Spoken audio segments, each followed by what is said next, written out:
Salut à tous, bienvenue dans cette nouvelle vidéo, j'espère que vous allez bien. Ça fait super longtemps qu'on ne s'est pas retrouvés pour une nouvelle vidéo YouTube. Je m'en excuse, je viens de finir une semaine de bac blanc, je suis vraiment exténué. Mais j'en profite parce que c'est terminé, les épreuves c'est de côté. On aura les résultats dans quelques semaines, j'en profite pour faire une nouvelle vidéo.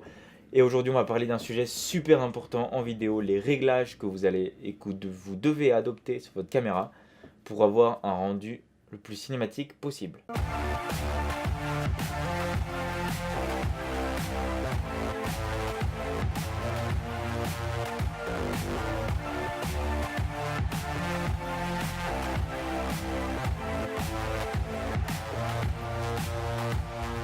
La qualité d'une vidéo finale ne dépend pas forcément de l'étalonnage, de la post-production, du tournage ou même du matériel utilisé.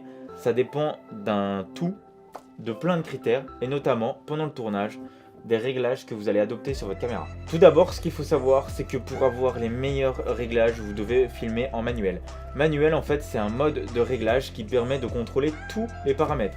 Que ce soit le triangle d'exposition, la cadence d'image, la balance des blancs ou même le profil de couleur, le mode manuel va vous permettre de tout gérer en même temps. Mais vous inquiétez pas, on va décortiquer ça en deux parties. Premier tutoriel, donc je vais vous parler du profil de couleur, de la balance des blancs et de la cadence d'image. Et je vous parlerai du triangle d'exposition dans un autre tutoriel, sinon la vidéo va être un tout petit peu longue. Allez, c'est parti, on commence tout de suite avec le profil de couleur. Votre boîtier hybride, réflexe ou même votre caméra va générer un taux de netteté, de saturation et de contraste de base automatique avec le profil de couleur standard, neutre, monochrome, paysage, plein de profils de couleurs, mais ça ne nous intéresse pas, ou il n'y en a qu'un seul à la limite qui peut nous intéresser parce qu'on peut le modifier, c'est le profil standard pour aller vers un profil plus log, plus flat possible. Donc on va mettre la saturation à -5, le contraste à -5, la netteté à -5. Mais en fait on va tout mettre à -5, on va pas se prendre la tête. Et en fait on va avoir une image très grise, très désaturée, très décontrastée. C'est ce qu'on veut, c'est pour ajouter ensuite des LUT Lookup Table, des tables de correspondance de couleurs. C'est ce qui va permettre ensuite en post-production d'ajouter du cachet à votre image, d'ajouter vraiment une colorimétrie particulière et pas que votre vidéo ressemble à toutes les autres vidéos qu'on voit sur le net. Donc voilà, ça c'est le premier avantage de filmer en log ou dans un profil désaturé et décontrasté. Le deuxième avantage, c'est que le profil log ou flat désaturé décontrasté va augmenter votre gamme dynamique. La gamme dynamique, c'est le taux de détail que vous allez avoir dans les hautes lumières et dans les basses lumières. Une caméra qui aura une bonne gamme dynamique, donc la gamme dynamique se mesure en diaph.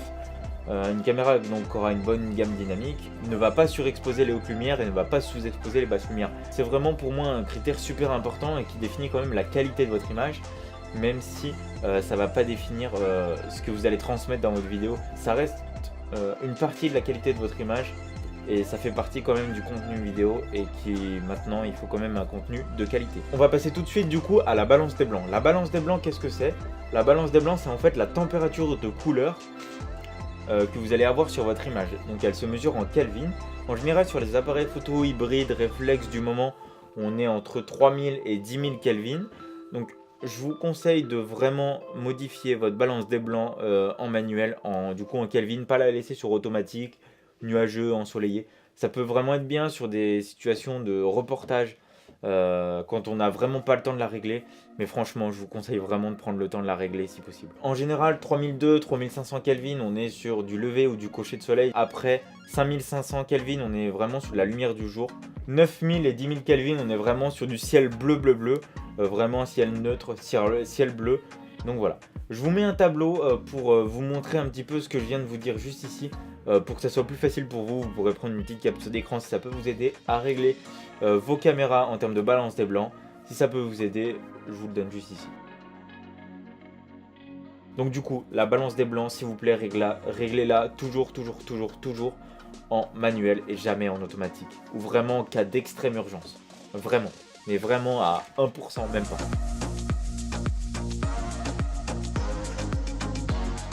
En fait, la cadence d'image, c'est le nombre d'images par seconde que va enregistrer votre boîtier afin de créer une vidéo. Par exemple, il existe pas mal de cadences d'image, frame rate en anglais.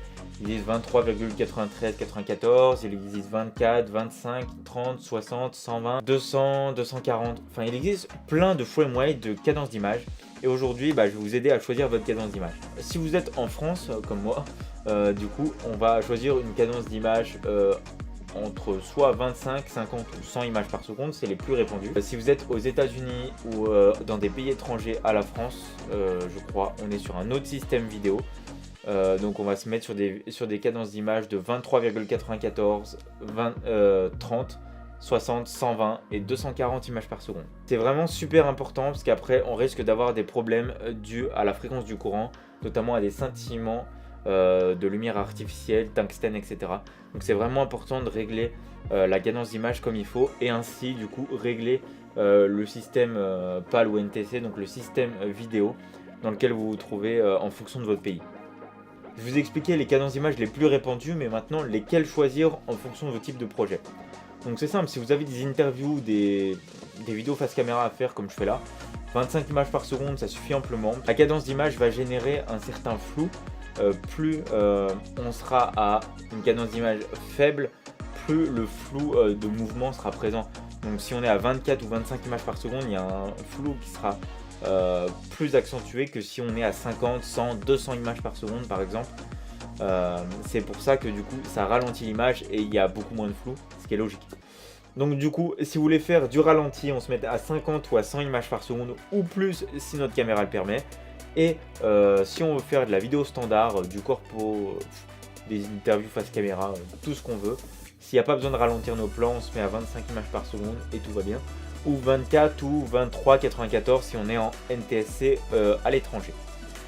Donc voilà, j'espère que cette vidéo vous aura plu, j'espère qu'elle vous aura appris des choses. Si c'est le cas, n'hésitez pas à lâcher un petit like, à me dire en commentaire ce que vous en avez pensé. Dites-moi si vous avez des idées de vidéos pour les prochaines vidéos, j'essaierai vraiment de faire plus de vidéos, puisque là c'est vrai que ça m'a vraiment manqué. Ça fait un mois ou un mois et demi que j'ai pas fait de vidéo, et franchement j'étais en pleine révision du bac blanc. Ça m'a manqué clairement, et je me suis dit direct après le bac blanc, je fais rien d'autre, je rentre, j'installe tout, je fais les vidéos. Je vais essayer d'avoir un rythme plus soutenu dans les vidéos que je vais produire pour ma chaîne YouTube. N'hésitez pas à me soutenir en vous abonnant et en mettant la petite cloche, ça vous prévient quand il y a une nouvelle vidéo qui est sortie. Sur ce, je vous laisse et je vous dis à la prochaine. Ciao tout le monde.